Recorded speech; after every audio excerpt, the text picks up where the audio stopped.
Salut à tous les gardiens d'abeilles, bienvenue dans cette nouvelle vidéo. Aujourd'hui on va aller visiter les deux ruches qui sont là.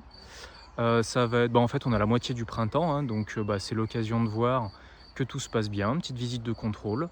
On va pas les déranger longtemps, on a les bonnes conditions de température, on a les bonnes conditions de météo aussi, elles sont pas ni agressives ni rien, donc là c'est le bon moment pour aller voir l'intérieur. On devrait avoir un petit peu de miel normalement. Alors c'est vrai que cette année 2024, le printemps était très pluvieux. Les températures pas dingues et beaucoup d'eau, ce qui fait que c'est pas forcément idéal pour les abeilles. Elles peuvent pas sortir sous la pluie, hein, naturellement. La taille d'une goutte d'eau par rapport à la taille d'une abeille, on comprend vite le problème. Et puis, on a aussi le problème que les fleurs sont lavées. Le nectar contenu dans les fleurs, du coup, est complètement lavé. Les fleurs n'ont plus de nectar à produire. Et donc, les abeilles n'ont rien à butiner quand il y a trop d'eau. Donc bon, voilà, c'est pas idéal pour la récolte de miel. Mais quand même, on va aller voir si elles ont réussi à faire quelque chose. J'enfile la combinaison, je prépare le matériel et je vous retrouve tout de suite. Alors, quand on regarde de plus près, on va voir que la ruche elle est constituée de plusieurs morceaux, plusieurs modules. On va trouver tout en bas d'abord, bon là, tout en bas, on a un support, un support-tige qui permet de surélever un peu le plancher. On va retrouver ensuite le plancher, là qui est de couleur grise. On reviendra sur nos planchers, c'est les planchers connectés Beekeeper, on aura l'occasion d'en reparler. Ensuite, on a le corps de la ruche, donc vraiment qui va du plancher jusqu'à ce niveau-là. Ça, c'est important parce que c'est la partie qui va rester, c'est la maison des abeilles. C'est là où la reine est, c'est là où les œufs sont pondus. On expliquera tout ça en ouvrant tout à l'heure. Et donc, c'est vraiment là que ça se passe. Et après, par-dessus le corps, on va empiler des hausses. 1, 2, 3, 4, suivant où on en est des récoltes.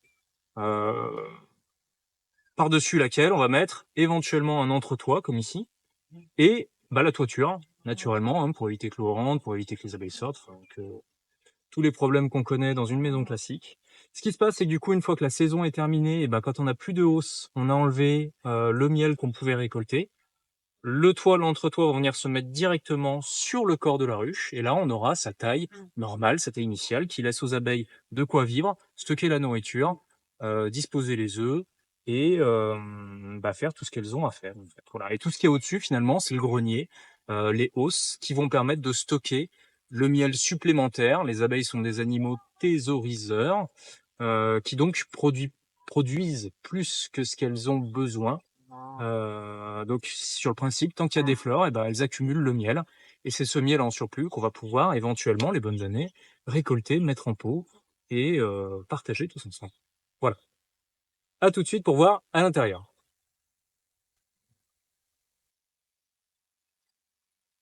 Nous y voilà. J'ai ouvert la ruche, j'ai enlevé le toit, l'entretoit. On voit ici la hausse, du coup, l'étage supérieur avec les cadres qui sont là. Là, le format de ruche, ça s'appelle une ruche d'Adam. C'est une dadan, c'est la forme de la ruche, c'est différentes ruches, des voineaux, des Warés, des dadans. Celle-là, c'est la dadan. On trouvera 10 cadres dans le corps et 9 cadres dans la hausse. Donc là, on est dans la fameuse hausse. Les cadres de hausse sont plus petits. Alors, si je prends celui-là, par exemple, voilà, donc là, on voit un cadre. Au début, nous, on a posé le cadre en bois avec la feuille de cire qui est gaufrée.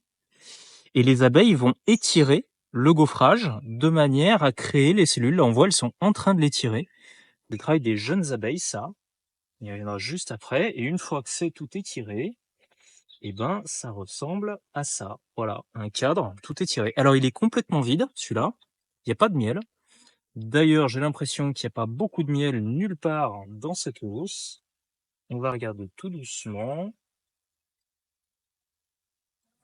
Oh, peut-être ici. Alors, l'idéal quand même, hein, c'est de venir déplacer un peu les cadres de chaque côté pour se faire la place, pour pouvoir ensuite récupérer celui qui nous intéresse, qui est vide aussi. Hop, on le déplace. On va voir celui-là peut-être.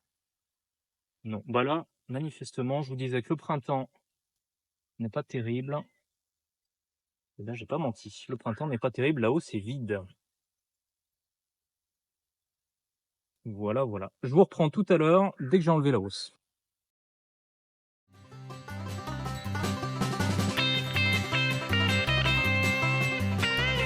Voilà, j'ai enlevé la hausse. On peut voir du coup ce qu'on appelle la grille à reine.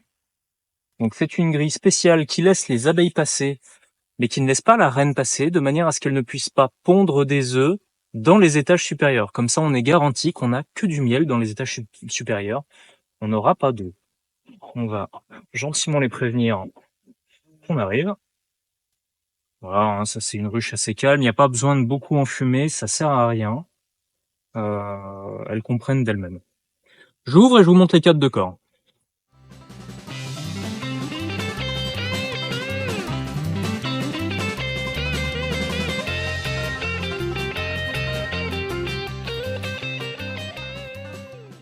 Nous revoilà, cette fois-ci, devant le corps de la ruche. Donc là, on voit qu'il y a beaucoup plus d'abeilles, hein. Il y a une activité déjà bien plus importante. Le câble qui est là, comme je vous disais, c'est parce qu'on a un plancher Beekeeper, qui est un plancher connecté. C'est une sonde qui nous permet d'avoir la température, l'humidité. Et le plancher nous permet, lui, de récupérer le poids. Moi, ça me permet de suivre à distance mes ruches, savoir si elles se renversent, s'il y a un problème dans la ponte, s'il y a une information à savoir. Et puis voilà, c'est tout pour le plancher connecté. Donc comme je disais, là, c'est l'habitation de la ruche. C'est vraiment là qu'on a leur zone de vie. On va retrouver du coup principalement 3 choses. Du miel, des œufs qu'on va appeler du couvain.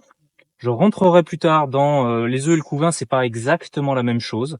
On a d'abord les œufs, puis ensuite ce qui deviennent des larves qui sont dans des cellules qui sont refermées, ça devient du couvain. Et après, ces larves deviennent par la suite des abeilles adultes, elles éclosent, elles sortent et elles sont à ce moment-là dans leur forme définitive d'abeilles.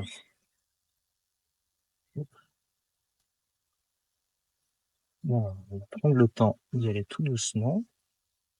Et j'espère que si on prend les bons cadres, on arrive à identifier. Voilà. Donc là, on a un cadre de corps. On voit qu'il est bien plus grand. Alors celui-là, il n'est pas tout jaune.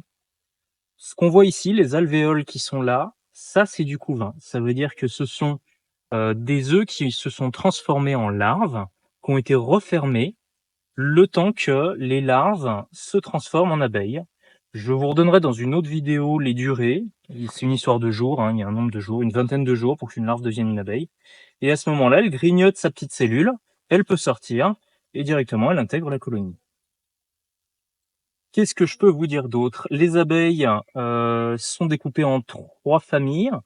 On va avoir une grande majorité d'abeilles, comme la majorité de ce qu'on voit là, qui vont être des abeilles ouvrières. Alors elles vont avoir plusieurs rôles dans leur vie, soit butineuses, soit gardiennes, soit nourrices.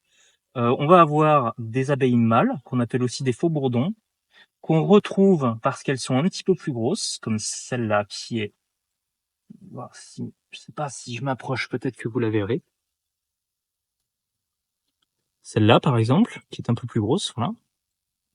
Et après, on a la reine, qui va être une abeille plus longue, pas forcément plus dodue, un petit peu plus grosse, mais surtout plus longue, qu'on va certainement pas aller embêter aujourd'hui. Donc une colonie, c'est une reine, qui va être fécondée par plusieurs mâles une seule fois dans sa vie, et qui pourra pondre ensuite l'intégralité des abeilles de la colonie. Toutes les abeilles ont la même mère, c'est la reine qui est là pour s'occuper du bien-être de tout le monde. Donc voilà, là on a un très beau cadre de couvain. On voit qu'il est bien homogène, bien complet. C'est plutôt bon signe, ça veut dire que la reine se porte bien. Hein. Si on regarde de près, on peut voir ici, je ne sais pas si vous le verrez, là on a différentes couleurs à l'intérieur des cellules. Ça c'est du pollen. Le pollen du coup va changer de couleur en fonction de la fleur dont il va provenir. Suivant les fleurs, on n'a pas toujours les mêmes couleurs de pollen. Et ensuite, j'aimerais bien vous trouver du miel. Et je crois que ça sera pour un autre cadre.